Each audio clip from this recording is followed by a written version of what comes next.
Hello students, आइए देखते हैं चैप्टर 14 की लास्ट हेडिंग पारितंत्र सेवाओं के बारे में। पारितंत्र सेवाएं, ध्यान से इसको समझ लीजिए। लास्ट हेडिंग है चैप्टर 14 की। आप पारितंत्र चैप्टर पढ़ रहे हैं, देखिए ध्यान से। पारितंत्र सेवाएं, एक स्वस्थ पारितंत्र, ठीक है, एक स्वस्थ पारितंत्र आर्थिक, पर्यावरणीय तथा सौंदर्यात्मक वस्तुओं एवं सेवाओं के विस्तृत परिसर का आधार है।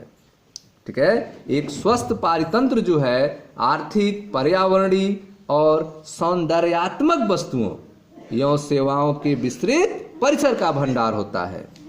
पारितंत्र प्रक्रियाओं के उत्पादों को पारितंत्र सेवाओं के नाम से जाना जाता है। ठीक है, पारितंत्र प्रक्रिया के जो उत्पाद होते हैं उनको पारितंत्र सेवाओं के नाम से जाना जाता है। जैसे उदाहरण के लिए देखें, एक स्वस्थ वन पारितंत्र की भूमिका, ठीक है, एक स्वस्थ वन की पारितंत्र में क्या भूमिका होती है? तो एक स्वस्थ वन पारितंत्र की भूमिका वायु एवं जल को शुद्ध बनाना, वायु एवं जल को शुद्ध बनाना, सूखा एवं बाढ़ों को घटाना, पोषक को चक्रित करना, ठीक है, पोषकों को चक्रित करना, भूमि को उर्वर बनाना, जंगली जीवों को आवास उपलब्ध कराना, जैव विविधता को बनाए रखना, फसलों का परागण करने में सहायता करना, कार्बन के लिए भंडारण स्थल उपलब्ध कराना और साथ ही सौंदर्यात्मक, सांस्कृतिक एवं आध्यात्मिक मूल्य प्रदान करना आदि है। ठीक है, तो आप देख रहे हैं कि एक स्वस्थ पारितंत्र जो है वह आर्थिक, पर्यावरणीय तथा सौंदर्यात्मक वस्तुएं एवं सेवाओं के विस्तृत परिसर का आधार होता है। पारितंत्र प्रक्रिया के उत्पादों को पारितंत्र सेवाओं के नाम से जाना जाता है। जो पारितंत्र प्रक्रिया के उत्पाद होते हैं उनको पारितंत्र सेवाओं के नाम से जाना जाता है। ठीक है, जैसे उदाहरण देखें, एक स्वस्थ वन पारितंत्र, एक स्वस्थ वन पारितंत्र की क्या भूमिका होती है, क्या सेवाएं होती हैं? ठीक है, तो एक स्वस्थ वन पारितंत्र की भूमिका है कि वह वायु एवं जल को शुद्ध बनाता है, सूखा एवं बाढ़ों को घटाता है, पोषकों को चक्रित करता है, भूमि को उर्वरक उपजाऊ बनाता है, जंगली जीवों को आवास उपलब्ध कराता है, जैव विविधता को बनाए रखता है, फसलों का परागण करने में सहायता करता है, कार्बन के लिए भंडारण स्थल उपलब्ध कराना और इसके साथ ही यह सौंदर्यात्मक, सांस्कृतिक एवं आध्यात्मिक मूल्य प्रदान करना आदि है। ठीक है, यद्यपि जैव विविधता की इन सेवाओं का मूल्यांकन करना एक कठिन कार्य है। ठीक है, ये जो जैव विविधता है इनका मूल्यांकन किया जाए, इनका मूल्य क्या होगा, तो यह एक कठिन कार्य है। ठीक है, यद्यपि जैव विविधता के इन सेवाओं का मूल्यांकन करना एक कठिन कार्य है, परंतु यह मानना उपयुक्त है कि जैव विविधता की एक ऊंची कीमत की पर्ची प्रदान की जानी चाहिए। ठीक है, जैव विविधता को एक ऊंची कीमत की पर्ची प्रदान की जानी चाहिए। ठीक है, रॉबर्ट कोस्टेंजा एवं उनके साथियों ने हाल ही में प्रकृति के जीवन समर्थक आधारित सेवाओं की एक कीमत निर्धारित करने का प्रयास किया है। ठीक है, तो आप देख रहे हैं कि जैव विविधता की कीमत जो है वह प्रकृति में निर्धारित की गई है। किसके द्वारा? रॉबर्ट कोस्टेंजा और उनके साथियों के द्वारा।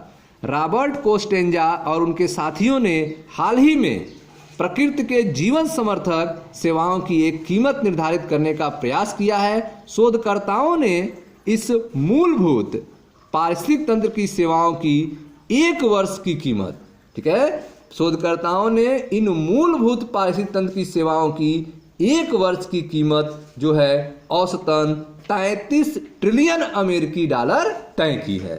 ठीक है, एक वर्ष की कीमत जो है 33 ट्रिलियन अमेरिकी डॉलर तय की है, जिसे व्यापक तौर पर एक अनुदत्त भाव, लापरवाही से लिया जाता है क्योंकि यह मुफ्त प्राप्त होता है। ठीक है, तो रॉबर्ट कोस्टेंजा और उनके साथियों ने इस बायोडायवर्सिटी की जो कीमत निर्धारित की है, ठीक है, पारितंत्र की जो सेवाएं मिल रही हैं हमें, उसका जो कीमत निर्धारित की है एक वर्ष का, ठीक है, वह औसतन लगभग 33 ट्रिलियन अमेरिकी डॉलर तय की है, ठीक है, जिसको हम फ्री में ले रहे हैं, मुफ्त में प्राप्त कर रहे हैं। यह मूल्य वैश्विक सकल उत्पाद का, जीएनपी का, ठीक है, यह मूल्य वैश्विक सकल उत्पाद की कीमत का लगभग 3 गुना ज्यादा है, जो कि 18 ट्रिलियन अमेरिकी डॉलर है, ठीक है। तो यह जो कीमत औसतन 33 ट्रिलियन एक वर्ष का 33 ट्रिलियन अमेरिकी डॉलर निर्धारित किया गया है, जिससे हमें लापरवाही पूर्वक हमको मुफ्त में प्राप्त हो रहा है, यह मूल्य वैश्विक सकल उत्पाद की कीमत का लगभग 3 गुना ज्यादा है, जो कि 18 ट्रिलियन अमेरिकी डॉलर है। विभिन्न पारितंत्र सेवाओं की कुल लागत में से, विभिन्न पारितंत्र सेवाओं की कुल लागत में से 50% केवल मृदा संरचना के लिए है, ठीक है। जो पारितंत्र सेवाओं की कुल लागत निर्धारित की गई है अलग अलग, उसका 50% केवल मृदा संरचना के लिए है, भूमि गठन के लिए है, जबकि शेष सेवाएं जैसे कि पोषक चक्रण तथा मनोरंजन आदि प्रत्येक 10% से कम भागीदारी रखती हैं, ठीक है। तो विभिन्न पारितंत्र सेवाओं की कुल लागत में से 50% जो है वह केवल मृदा संरचना, भूमि गठन के लिए है, जबकि शेष सेवाएं जैसे कि पोषक चक्रण और मनोरंजन आदि प्रत्येक 10% से कम भागीदारी रखती हैं।